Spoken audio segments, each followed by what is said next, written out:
दोस्तों नमस्कार। दोस्तों सब कुछ साफ साफ दिखाई दे, लेकिन उन सब के बावजूद भी आप लगातार सवाल करते रहें और उन सवालों का जवाब इस अर्थ में खोजना शुरू कर दें कि दरअसल जो जवाब आएंगे रास्ता तो वही होगा, रास्ता वहीं से निकलेगा, समाधान वहीं से होगा। लेकिन सब कुछ साफ साफ दिखाई दे रहा है, कोई सवाल करने की जरूरत नहीं है। जो जवाब आने हैं वह भी साफ साफ दिखाई दे रहा है, फिर भी सवाल हो रहे हैं। जवाब चाहिए, और शायद यही इस देश की सबसे बड़ी त्रासदी हो चली है कि लोकतंत्र का मतलब यही है। और लोकतंत्र ना हो तो भी लोकतंत्र की चौखट पे जाकर हंगामा या शोर इस तरीके से करेंगे कि इस बात का एहसास हो जाए कि हम तो लोकतंत्र के रक्षक हैं और देखिए डेमोक्रेसी इस देश में खत्म हो चली है। अगर डेमोक्रेसी खत्म हो चली है और जिस देश के भीतर में डेमोक्रेसी का मतलब चुनी हुई सरकार और जनता की भागीदारी होती है, तो फिर वो डेमोक्रेसी अगर नहीं है तो फिर कैसे रास्ता निकलेगा? क्योंकि आज जिन सवालों के साथ हम आपके साथ जुड़ना चाहते हैं उसमें दो तीन चीजें पहले साफ कर लीजिए। सुप्रीम कोर्ट का फैसला क्या गहलोत सरकार के पक्ष में आएगा? बिल्कुल नहीं आएगा। हाईकोर्ट के दिशा निर्देश आने वाले वक्त में क्या गहलोत सरकार के पक्ष में रहेंगे? यकीनन नहीं रहेंगे।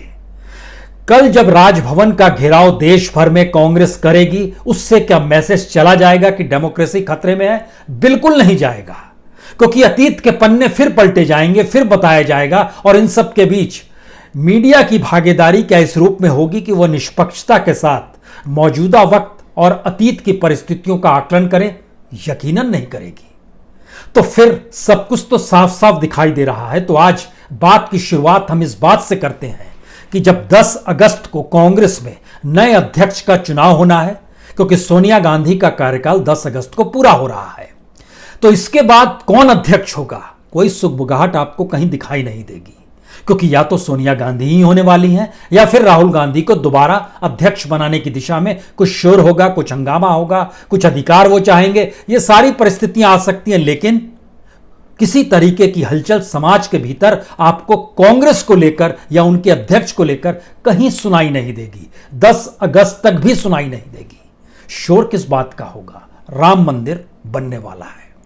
राम मंदिर की भव्यता, उसमें प्रधानमंत्री का जाना, उत्तर प्रदेश के मुख्यमंत्री का वहां पर उस दौर को जीने की प्रक्रिया को पैदा करना, इस देश के भीतर में वह शोर नहीं होगा कि आखिर सुप्रीम कोर्ट ऐसे फैसले क्यों दे रही है, हाई कोर्ट उस दिशा में क्यों जा चुका है, देश का इलेक्शन कमीशन भी सरकार के पक्ष में कैसे हो गया है, इस देश के भीतर में ब्यूरोक्रेसी के भीतर क्या कसमसाहट है, इस देश की इकोनॉमिक पॉलिसी डामाडोल है, कितने पेट भूखे हैं, 2 जून की रोटी की व्यवस्था ने, कोई शोर नहीं होगा।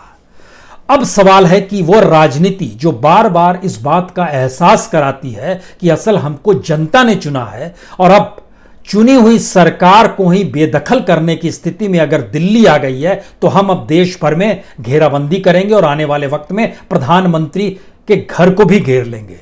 बिल्कुल सही बात है, करना ही चाहिए, लेकिन क्या इससे भी बात बनेगी?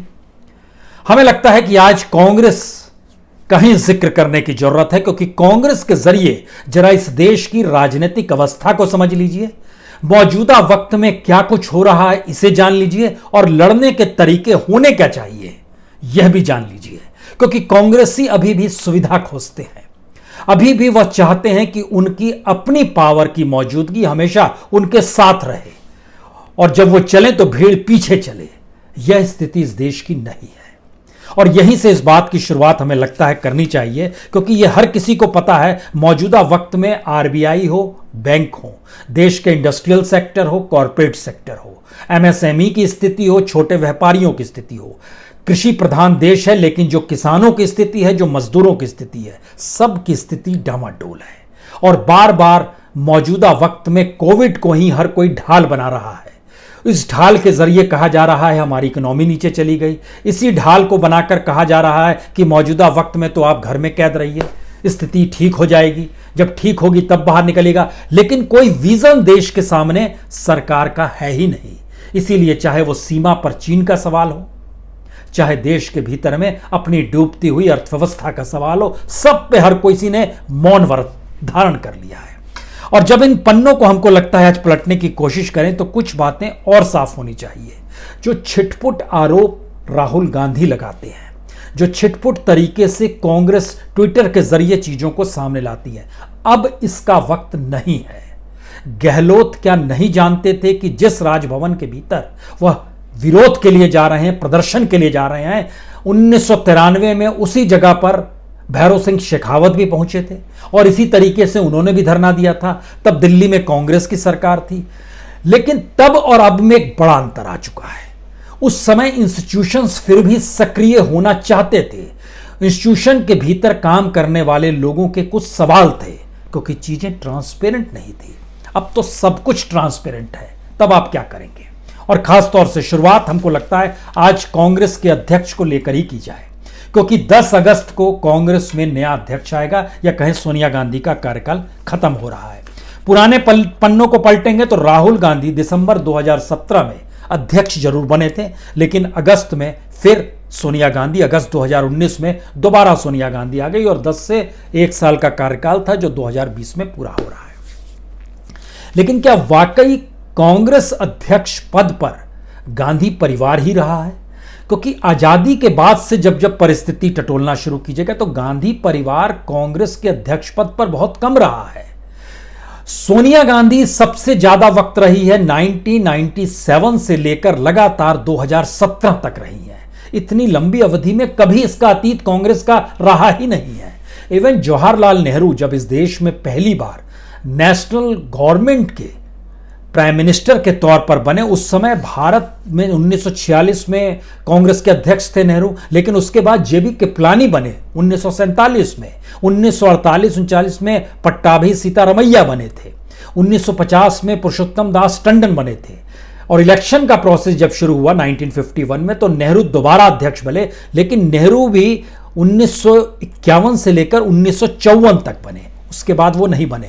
इंदिरा गांधी के काल में जब आइएगा तो इंदिरा गांधी अपने तौर पर जब अध्यक्ष बनी थी, वह दौर सबसे पहले याद कीजिए 1959, उस समय इंदिरा गांधी बनी थी, और वो इसलिए बनी थी क्योंकि मौजूदा वक्त में जब राष्ट्रपति शासन का जिक्र होता है ना तो इंदिरा गांधी याद आती है। उसकी वजह है केरल की सरकार में राष्ट्रपति शासन पहली बार लगाया गया था। हालांकि नेहरू नहीं जानते थे, लेकिन कैबिनेट ने डिसीजन लिया और उस समय नंबूद्रीपाद वहां पर मुख्यमंत्री हुआ करते थे और उनकी सरकार बर्खास्त कर दी गई और इंदिरा गांधी को ही यहां से भेजा गया था केरल कि वहां जो स्थिति बिगड़ी हुई है उसका एनालिसिस करें, आकलन करें। उन्होंने रिपोर्ट बनाई और उसको कैबिनेट ने पास किया और वहां राष्ट्रपति शासन लग गया। तो 1959 में इंदिरा गांधी कांग्रेस की अध्यक्ष बन गई थी। लेकिन उसके बाद देखिएगा कि जब इंदिरा गांधी प्राइम मिनिस्टर बनती है, उस पीरियड में वह कभी भी अध्यक्ष नहीं बनती है। वो अध्यक्ष बनती हैं तब जिस वक्त मोरारजी देसाई की सरकार थी, 1978। उससे पहले की स्थिति में आइएगा तो एक सहन में दिमाग में रखिए कि इंदिरा गांधी के प्राइम मिनिस्टर काल के दौर में कामराज भी थे, नजलिम्पा भी थे, जगजीवन राम भी थे, शंकर दयाल शर्मा भी थे, देवकांत बरुआ भी थे, ब्रह्मानंद रेड्डी भी थे। और फिर 1978 में इंदिरा गांधी अध्यक्ष बनती है और 78 से लेकर 84 तक वो लगातार रहती है, जब उनकी हत्या हो जाती है 1984 में। राजीव गांधी का कार्यकाल एक ऐसा था जिसमें वह प्रधानमंत्री भी और अध्यक्ष भी, 1985 से लेकर 1991 तक वह अध्यक्ष रहे राजीव गांधी। और यही वो परंपरा उसके बाद से शुरू हुई जिसमें अपने तौर पर पीवी नरसिम्हा राव 1991 से 96 तक प्राइम मिनिस्टर भी रहते हैं, अध्यक्ष भी रहते हैं। 1996 से 98 के बीच में याद कीजिए सीताराम केसरी, उसी दौर में फिर सोनिया गांधी का आगमन होता है, फिर सोनिया गांधी बनती है और सोनिया गांधी लगातार बनी रहती है 17 में राहुल गांधी आए। सवाल यह है कि अध्यक्ष कैसा होना चाहिए। सवाल है कि कांग्रेस का मतलब अगर गांधी फैमिली है तो क्या गांधी फैमिली ही अध्यक्ष भी होनी चाहिए, या फिर अध्यक्ष किसी और को बनाया जाना चाहिए जिसके जरिए इस देश के भीतर में कांग्रेस के तमाम संगठन सक्रिय हो सके। क्योंकि संगठनों की भी एक फहरिस्त है। कांग्रेस सेवा दल क्या कर रहा है कोई नहीं जानता है। ये कांग्रेस का जो इंडिया यूथ कांग्रेस है वो क्या कर रही है कोई नहीं जानता है। ऑल इंडिया में महिला कांग्रेस जो वो क्या कर रही है कोई नहीं जानता है।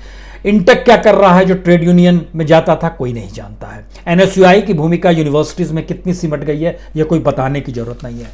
यहीं से सवाल होता है कि क्या राज्य भवनों के घेराव से काम चलेगा। हमें लगता है कि मौजूदा वक्त में मोदी सरकार के दौर में खास तौर से इस देश के जितने इंस्टीट्यूशंस को खत्म कर दिया गया है, अब लड़ाई एक दूसरे स्तर पर कांग्रेस को भी लड़नी होगी और यह लड़ाई चुनाव के बहिष्कार की होगी। यह लड़ाई पार्लियामेंट में नहीं जाने की होगी। यह लड़ाई विधानसभा से बाहर रहकर संघर्ष करने की होगी। यानी ये एक ऐसी लड़ाई, और इतना ही नहीं, जो पार्लियामेंट की जो संसदीय समितियां होती है उससे भी कांग्रेस के लोगों को बाहर निकलना होगा। और एक साल तक 2021 पूरा, 2022 में उत्तर प्रदेश इलेक्शन के समय आप आ जाइए, लेकिन आज से लेकर 2021 के अंत तक यह मानकर चलिए कि इस देश के भीतर में अगर लोकतंत्र को बचाने की राह निकालनी है तो कांग्रेस को सड़क पर आना होगा, चुनाव के मूड से बाहर निकलना होगा। हालांकि इस दौर में कोई बड़े चुनाव भी नहीं होने हैं। एक बिहार का चुनाव होना है, कांग्रेस के पास सत्ता आएगी नहीं। उसके बाद देखिए बंगाल में चुनाव होने हैं 2021 में, वहां भी सत्ता नहीं आएगी। उसके बाद छोटे राज्य हैं, असम है, केरल है, पुडुचेरी है, तमिलनाडु है। लेकिन यह मैसेज अगर निकल कर आएगा कि अब कांग्रेस ने इलेक्शन के दायरे से खुद को बाहर इसलिए कर लिया है क्योंकि इलेक्शन लड़कर चुनाव जीतने के बाद भी जो राजनीतिक सत्ता दिल्ली में बैठकर चुनी हुई सत्ता को बेदखल कर दे, तो इसका मतलब है कि इस देश में डेमोक्रेसी आखिरी कील ठोक दी गई है कि अब खत्म हो गई। यानी लोगों को एक वोट का जो पावर था वह भी खत्म हो गया। यही स्थिति इस देश के भीतर में है। तो अगर गहलोत वहां पर कल संघर्ष कर रहे हैं राजस्थान में, इससे पहले कमलनाथ कर रहे थे संघर्ष, उससे पहले कर्नाटक में संघर्ष हो रहा था, उससे पहले गोवा में संघर्ष हो रहा था, उससे पहले उत्तराखंड में संघर्ष हो रहा था। इन संघर्षों का कोई मतलब नहीं है। आने वाले वक्त में अगर यह मैसेज इस देश के सामने साफ हो गया कि चुनी हुई सरकार भी बर्खास्त हो जाएगी, चुनी हुई सरकार के विधायक भी खरीद लिए जाएंगे, तो फिर चुनाव में जाने का मतलब क्या है? और अगर उसका विरोध करते हुए अगर आप अदालतों के चक्कर लगाते हैं और अदालत भी आपके खिलाफ जाती है, आपको कोई राहत नहीं देती है और संविधान के इंटरप्रिटेशंस भी इस दौर में बदल जाएंगे, तो आप चुनाव में जाकर क्या कीजिएगा? इस देश में को इकट्ठा करने से पहले अपनी पार्टी को एकजुट कीजिए, उसको सड़क पर लाइए और फिर लोगों को जोड़िए, क्योंकि क्राइसिस इस देश के भीतर में हर स्तर पर है। और जब जब आप चुनाव के मोड में आएंगे या सत्ता बचाने के मोड में आएंगे, जनता आपसे अलग हो जाएगी। आपको इस मूड में आना होगा। फिर आप 2022 में आ जाइएगा ना, उस समय 2022 में उत्तर प्रदेश में चुनाव है, गोवा में चुनाव है, मणिपुर में चुनाव है, उत्तराखंड में चुनाव है, पंजाब में चुनाव है, हिमाचल प्रदेश में चुनाव है, और साल के अंत होते होते दिसंबर में तो गुजरात में भी चुनाव हो सकते हैं 2022 में। तब आप सक्रिय हो जाइएगा। लेकिन एक साल के पीरियड में चुनाव के मोड से बाहर निकल जाइए।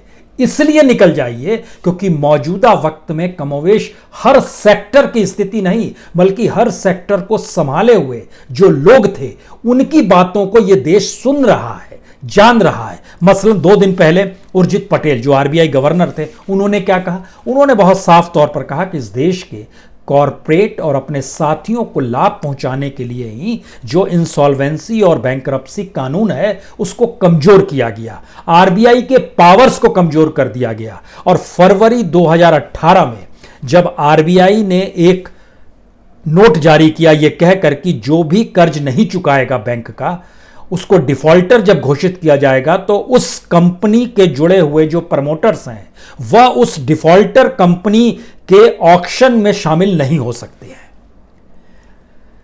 बहुत अच्छी बात है, किसी को भी अच्छा लगेगा कि कोई कंपनी दिवालिया हो रही है। उस दिवालिया के होने में तो कहीं ना कहीं किसी ना किसी रूप में जो उसके प्रमोटर्स हैं उनकी भी हिस्सेदारी होगी, और अगर प्रमोटर पे कार्रवाई नहीं होगी, उनको नहीं रोकेंगे, तो कल फिर वो खरीद लेंगे। बहुत अच्छी बात, सरकार ने नहीं माना। यही बात का जिक्र उर्जित पटेल ने किया और उसके बाद जून होते होते स्थिति बदल गई, और स्थिति यह आ गई कि आरबीआई ने कहा हम अदालत जाना चाहते हैं। तो जो वकीलों का पैनल था उसमें से लास्ट मोमेंट का मतलब होता है कि कल सुप्रीम कोर्ट का दरवाजा खटखटाएंगे, और आज रात में कह दिया गया सारे वकीलों ने हम आरबीआई के साथ नहीं, हम तो गवर्नमेंट के साथ हैं। उस समय फाइनेंस मिनिस्टर के तौर पर अरुण जेटली साहब थे, सरकार में नरेंद्र मोदी ही हैं जो अभी भी हैं। तो इस सरकार ने आरबीआई जो नियम आरबीआई को बचाने के लिए कर रही थी उसको और कमजोर कर दिया गया। इस देश के भीतर में जनता का पैसा कर्ज लेकर जो भाग जाते हैं उनको रोकने का प्रयास हो रहा था, उनमें खुली छूट हो गई। यह एक प्रोसेस है। इतना ही नहीं, याद कीजिए चीफ इकोनॉमिक एडवाइजर रहे अरविंद सुब्रमण्यम को, उन्होंने पद क्यों छोड़ा? उनका मैसेज उनकी किताब में नजर आता है कि यह सरकार चाहती थी कि डाटा बदल दिया जाए, जीडीपी का डाटा बदल दे। कमाल की सोच है कि जीडीपी का डाटा अगर कोई बदल के ऊपर ले जाए तो देश प्रोग्रेस करने लगेगा। अरविंद सुब्रमण्यम ने छोड़ दिया। इतना ही नहीं, अगर ध्यान दीजिएगा तो इस देश के भीतर में बड़ी तादाद में आईएएस नौकरी छोड़ रहे हैं। जो आईएएस नौकरी छोड़ने वालों की फहरिस्त में हमको लगता है कि नाम आपको सुभाष चंद्र गर्ग का भी याद रखना चाहिए, जो इस देश की इकोनॉमी के बारे में जब बोलने लगे और उस समय वह वित्त सचिव, फाइनेंस सेक्रेटरी के पद पर थे, उनको वहां से हटा दिया गया, उन्होंने पद छोड़ दिया। उसके बाद यंगस्टर में आइएगा तो कनन गोपीनाथ, उन्होंने पद छोड़ा था अगस्त 2019 में। एस शशिकांत संथिल, इन्होंने पद छोड़ दिया, आईएएस थे। कशिश मित्तल, इन्होंने पद छोड़ दिया। एक हरियाणा में थी रानी नागर, ये डायरेक्टर आर्काइव्स में थी और ये एडिशनल डायरेक्टर हुआ करती थी सोशल जस्टिस एंड एम्पावरमेंट में। इन्होंने तो अपना इस्तीफा फेसबुक के जरिए भेज दिया। एक लंबी फहरिस्त है और उसकी सबसे बड़ी वजह यह है कि सरकार का नजरिया क्या है। सरकार बिल्कुल अपने हिसाब से चल रही है, इंस्टीट्यूशन का कोई महत्व नहीं है, आईएएस होने का कोई महत्व नहीं है। बड़ी तादाद में जो भर्तियां हो रही है वो अपने लोगों की भर्ती होती है। उससे उस रूप में भी समझ लीजिए कि मौजूदा वक्त में जो ईडी हैं या सीवीसी हैं उसमें आईएएस की नियुक्ति नहीं है।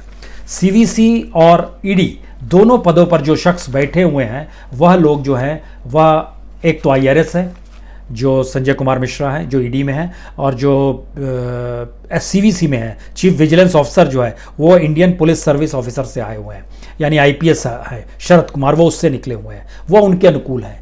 इन सब के बीच आईएएस के पैरेलल में जो नॉन आईएएस अधिकारियों की नियुक्ति हुई है वो सबसे ज़्यादा कहाँ हुई है? इनकम टैक्स में, रेलवे में, फॉरेस्ट ऑफिसर में, ज्वाइंट सेक्रेटरी लेवल में बड़ी तादाद में हुई है, ईडी में बड़ी तादाद में इन लोगों की भर्ती हो गई। तो इन जगहों पर अपने लोगों की भर्ती, यानी वह महकमा जो इस देश के भीतर में ब्यूरोक्रेसी का भी था वह भी खत्म हो गया। हमारे अपने लोग, इस डिजाइन में आ गई चीजें। डेमोक्रेसी कैसे बचेगी?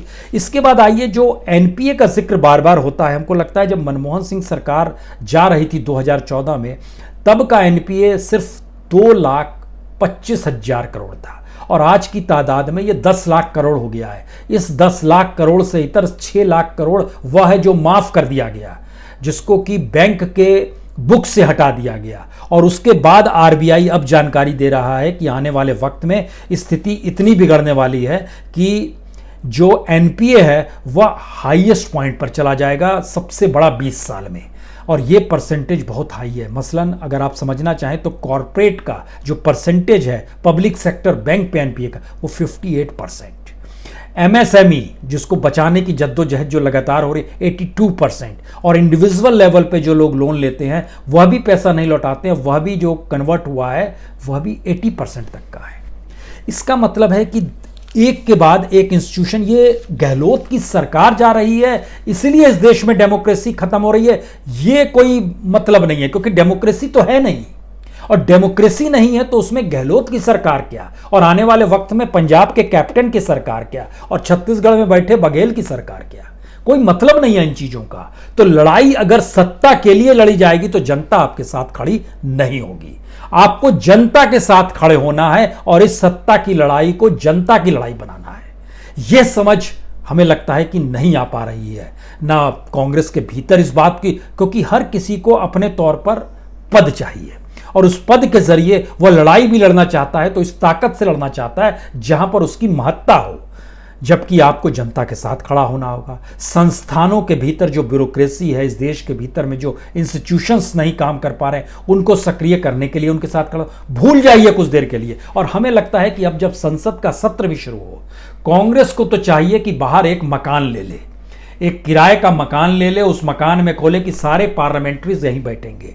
ठीक इसी तरीके से विधानसभाओं में भी, क्योंकि चाहे वो जयपुर हो, चाहे वो लखनऊ हो, चाहे वो पटना हो, चाहे वो भोपाल हो, अगर सब कोई दिल्ली से ही चल रहा है और दिल्ली की उंगलियों पर ही नचाया जाता है तो सारी लड़ाई दिल्ली में आकर दिल्ली के तरीके से लड़नी होगी और उसके लिए जनता को साथ लेना होगा। पार्लियामेंट को जो मन चाहे सो पास करे, हम शरीक उसमें नहीं होंगे। अगर ये कांग्रेस कर सकती है, विपक्ष कर सकता है, तो खुद ब खुद इस देश के भीतर में ये सवाल उठेगा कि आप किस डेमोक्रेसी के मंदिर का जिक्र कर रहे हैं जहां बैठकर आप अपने तरीके से, क्योंकि बहुमत आपके पास है, सिर आपके पास है और उन बहुमत को बनाए रखने के तरीके या कमजोर बहुमत ना पड़े, इसके तमाम उपाय आपने इस देश की डेमोक्रेटिक इंस्टीट्यूशन को ही अपने कब्जे में करके इंप्लीमेंट करना शुरू कर दिया है, तो फिर कहां चीजें बचेंगी? तो इसका मतलब है पार्लियामेंट भी डाइल्यूट हो गया, विधानसभाएं भी डाइल्यूट हो गई, सुप्रीम कोर्ट कुछ समझ नहीं पा रहे हैं लोग, हाई कोर्ट की स्थिति नाजुक है, मीडिया इन सब के बीच में भूमिका जो जी रहा है वो सत्ता अनुकूल ही रहेगा। तो ऐसे में जब जन आंदोलन की दिशा में कांग्रेस बढ़ेगी तो प्रांत दर प्रांत, डिस्ट्रिक्ट दर डिस्ट्रिक्ट, अभी तक तो हम लोग जिक्र करते थे कि आप टेलीविजन ना देखिए, हमें लगता है कि स्थिति यह आ गई है कि जिले दर जिले स्तर पर अब न्यूज चैनलों को बंद करवाना होगा, क्योंकि सूचना का प्रसार और प्रचार जो है जिन माध्यमों से हो रहा है, अगर वह निष्पक्ष नहीं है, अगर वो जनता की मुश्किल हालातों से रूबरू नहीं कराता है आपको, तो फिर उसे बंद करा दीजिए। क्यों नहीं बंद करा सकते हैं?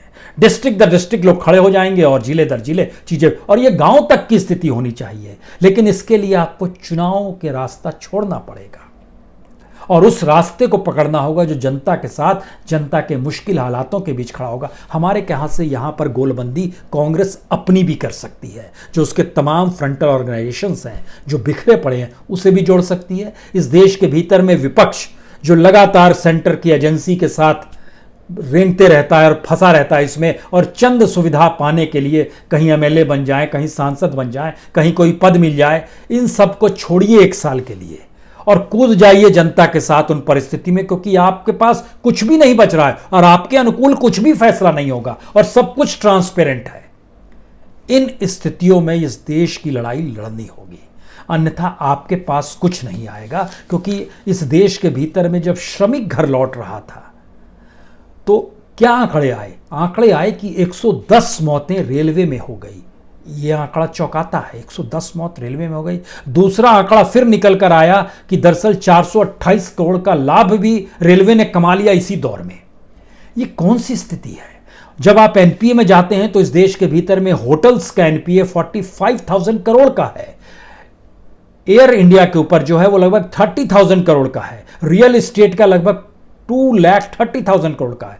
हर सेक्टर को ऐसे जोड़ते चले जाइएगा तो हर कोई अगर इस देश में जनता की पूंजी जो बैंकों में जमा है उसी से कर्ज उठाकर अपनी सुविधाओं का उपभोग कर रहा है, क्योंकि अब वो साइकिल में तो है नहीं, इंस्टीट्यूशन चल नहीं पा रहे हैं, तो फिर जनता को ही तय करना होगा कि अब उसको क्या पहल करनी और उसको दिशा निर्देश देने की स्थिति में पॉलिटिकल पार्टीज को आना चाहिए, क्योंकि हर जनता अपनी जगह अकेली है।